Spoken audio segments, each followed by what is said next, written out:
Hello everyone, welcome back to Apollo Art Analysis. Today we're going to be looking at a 3D rendering by the artist Max Hay. Max Hay is a pretty young artist. He is only 19 years old, but he's been making a ton of waves and he has really been gaining popularity in the past 6 months or so. And so we're going to take a look at one of his pieces today, and we're also going to end the video with looking at some of his profile and some of his other pieces a bit deeper. So let's jump right into it. So obviously in our initial introduction, we're met with this kind of discovery of these massive gemstones or these crystals. We were given the perspective of what appears to be a mine shaft, and there is this really unique one-point perspective because we are right in the center. All of these are cascading down. Of course, we go down, down, all into kind of this center vanishing point. So I think that's an important note whenever we're taking a look at the piece. That's really the foundation of the scene which stands before us.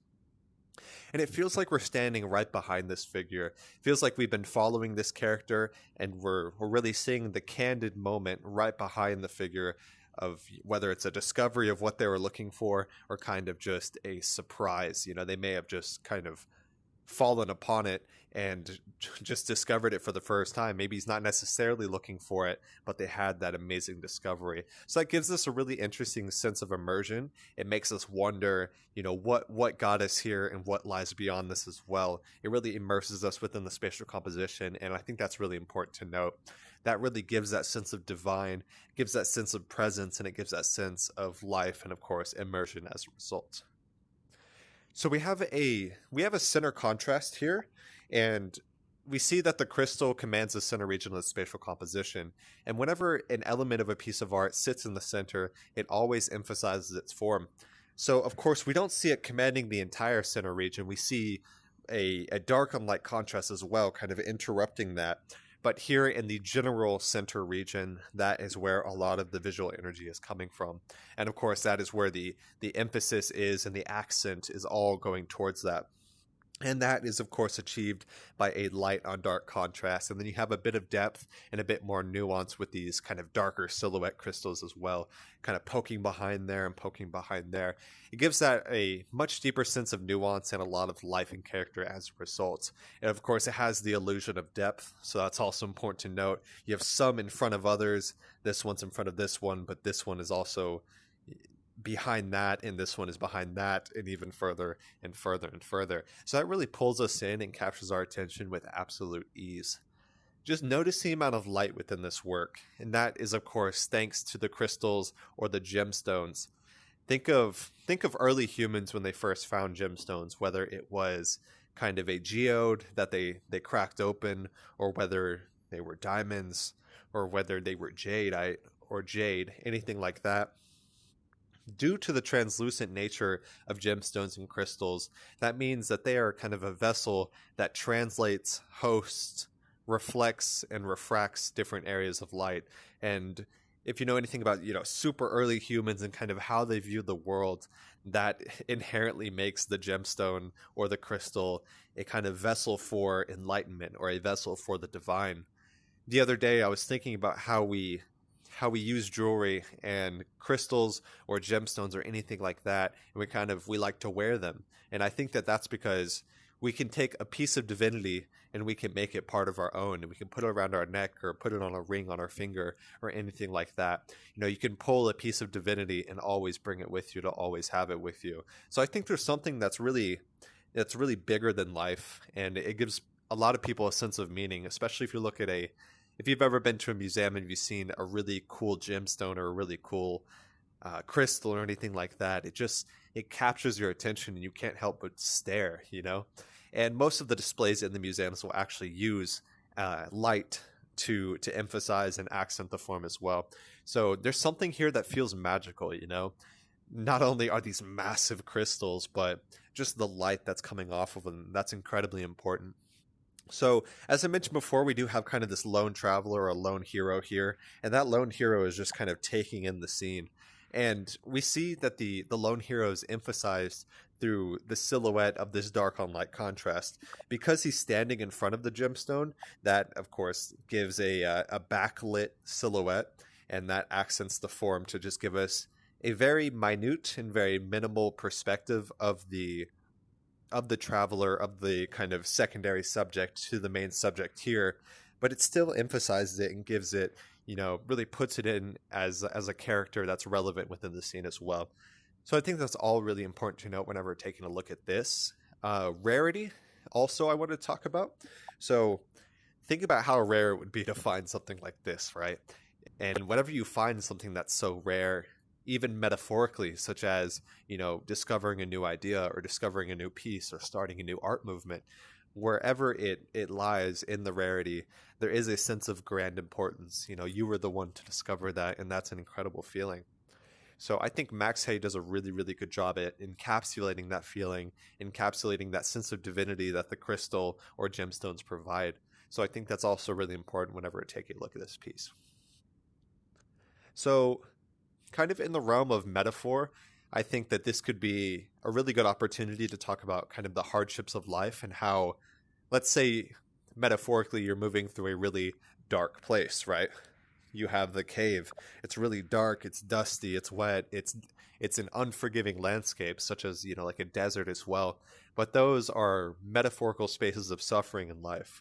And that suffering is a transition, hopefully, to discover the keys of knowledge which results from experience in life.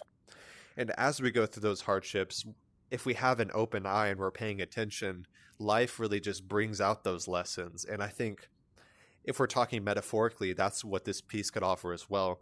You're moving through this dark, dusty, unforgiving mineshaft, but eventually you find the golds, you find the crystals, you find the source of enlightenment, or you find just the keys of knowledge in general that come from that hardship and the experience of moving through that really rough and dark space of transition in life. So I think there's a really good opportunity for a metaphor there, and that's really what reminded me whenever I saw this. There's this sense that we're with this character here. Of course, it feels like we discovered it alongside him, but this 1 point perspective really brings it in and emphasizes the center to the highest degree possible, and that's just absolutely incredible. It feels as if we're discovering it alongside the character, and that also gives us that quick sense of oh my god, we found this, and it's really hard to put that into words, but I think that that's just about the best I could do with that. It feels like we're alongside him and taking part and participating in this grand discovery of a higher ideal, or the grand discovery of keys of knowledge, or the grand discovery of something new. And as humans, we love those novel or new experiences. Those are really, really, really important to our growth. So that's mostly what I want to talk about with this piece. We're now going to look at some of Max's Hay's pieces on his Instagram page. And just one thing I wanted to note whenever we're looking at Hay's work is just the amount of diversity within the pieces. He hops around from science fiction to fantasy to kind of playing on the edge of both at the same time. Of course, we see the piece that we're showcasing right here, but we also have much more, much different pieces as well. This is, I would say, a type of sci-fi or fantasy, leaning more towards fantasy. This piece, however, is going... Let's see if we'll get it to load. So this piece is going really, really far into that fantasy world. Like, my God, just look at that. It's absolutely incredible. It's unmatched, and it's hard to put that into words, that grand sense of architectural scale as well. We have those surreal expectations as well. We also have elements of sci-fi here. We have elements of sci-fi here as well.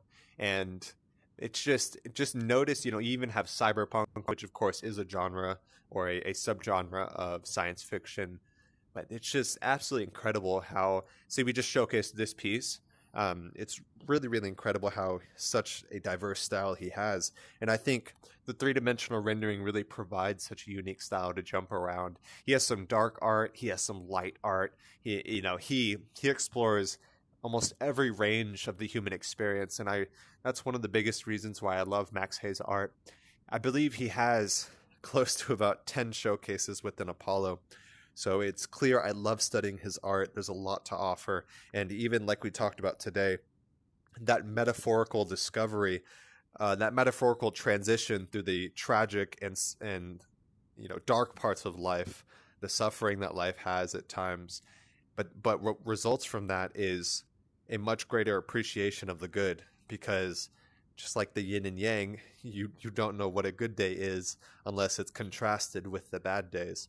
So they really define each other by each other's existence. So I think that's incredibly important to note.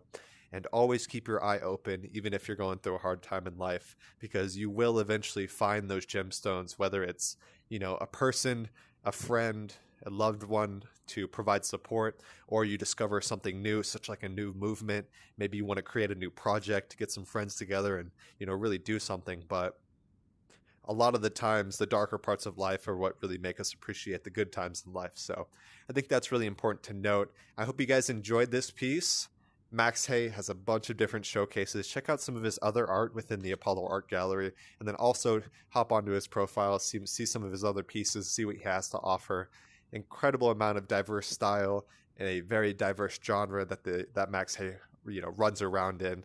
And I hope you guys enjoyed. Hope you guys learned something. Stay strong, and I'll see you guys on the next Apollo Art Analysis. We hope you enjoyed today's episode. If you'd like to support our work directly, please check out our Apollo community tokens. Apollo Art Exchange is an ecosystem of art appreciation which elevates artists each and every day. Thanks for listening.